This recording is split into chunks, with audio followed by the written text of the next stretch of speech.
صور مسربة لم يتسنى للعربية التأكد منها تظهر قيادات وعناصر اللواء الخامس الخاص من ميليشيا بدر وهم يرتدون زي الشرطة الاتحادية. وبحسب مصدر ميداني فإنه تم تسليمهم أسلحة ثقيلة وآلية تحت قيادة شخص يدعى العميد حيدر ويكنى أبو ضرغام. كان قائد ميليشيا بدر هادي العامري منحه رتبة عميد في الشرطة وأعاده لقيادة اللواء الخاص.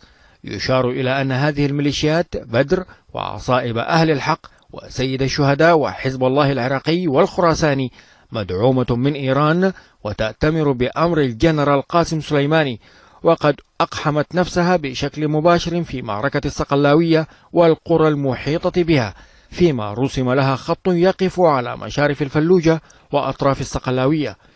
وكان هادي العامري أعلن قبل أيام أنه سينزع الرئة الثانية للفلوجة وهي الصقلاوية، فيما تبدو تسريبات وصور ربما لإظهار أن الحشد يحقق انتصارات على حساب القوات العراقية وجهاز مكافحة الإرهاب.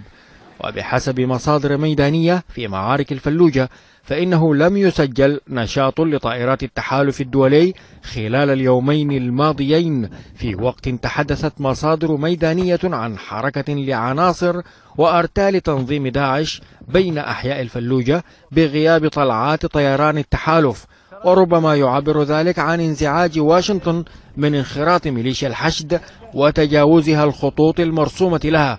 وذكرت المصادر الميدانية ذاتها أن أعدادا من مقاتلي داعش توجهوا من جنوب الفلوجة إلى شمالها حيث تنتشر ميليشيا الحشد حول الصقلاوية.